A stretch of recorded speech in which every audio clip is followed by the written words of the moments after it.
Do you think a new publisher can come along and create a shared universe that's as well received and successful as Marvel and DC, or have we gone too far past that era? That was Chris Elston, the writer creator of Rabbit's Badass Song, an amazing comic book project you definitely need to check out. Now, if you're new to the channel, I'm the indie comic book guy. Like, subscribe, all the usual YouTube stuff. Let's get on to the question. Do I think a comic book publisher can create a shared universe on the same level as Marvel and DC? It's a good question. Fair question. Now, we've seen this over the years. Many publishers have tried. Dynamite has tried. IDW has tried with Transformers and G.I. Joe. There's been attempts. And looking at the more self-published indie publishers, such as Advent Comics, they've been trying for years.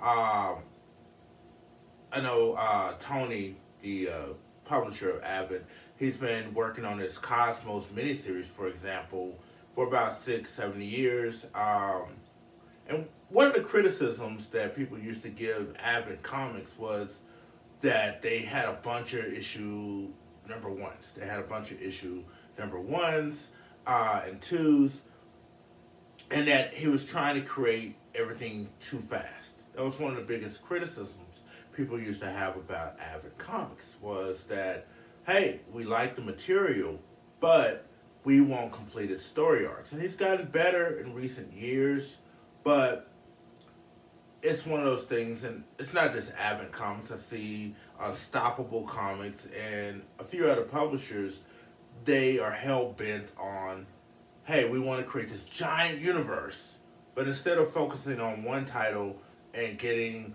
a story arc or two under their belt, they will come out with 1 or 2 issues, and then, next thing you know, hey, here's another title, here's another title, here's another title.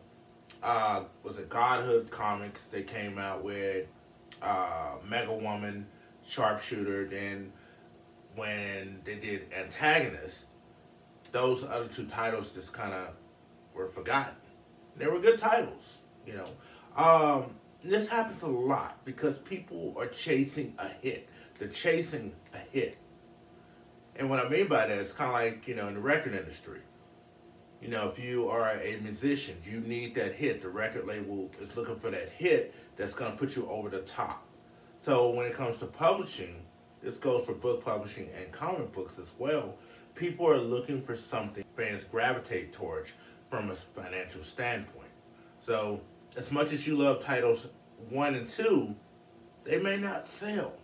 They may not sell. But here are these other titles. They're selling. People are gravitating towards them. So you're putting your focus over here now. And then some people are so excited about having all these books out that they don't care what's selling, what's not selling. Hey, I have 5 titles in my head. We're going to release all of them. But they don't have the capital to release all of these books and complete these story arcs.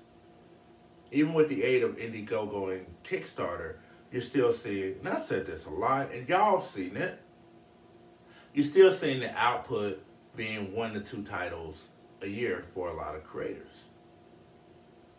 My thing is, and going back to Chris's question, can any of these publishers or self-publishers be on that same level as Marvel and DC?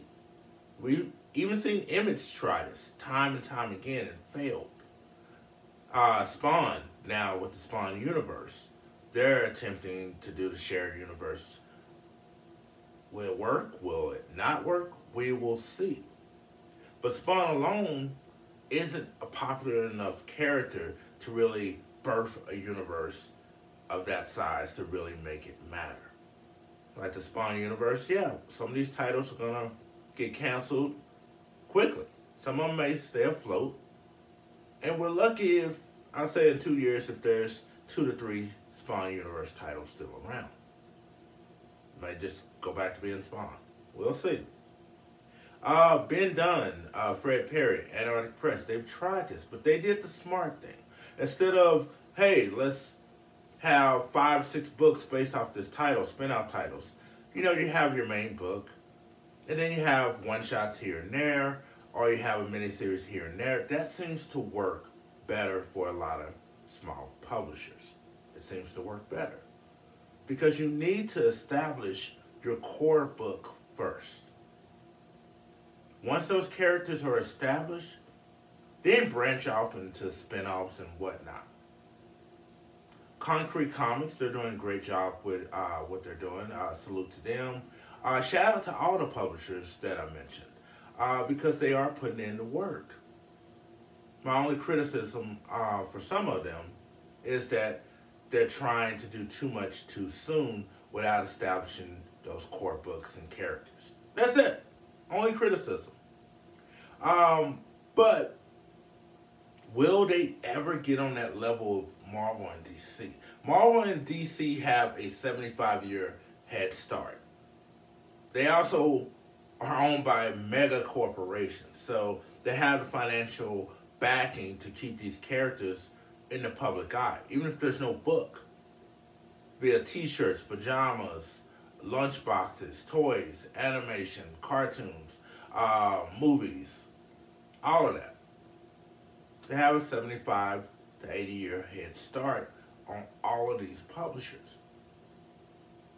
Also, financial backing.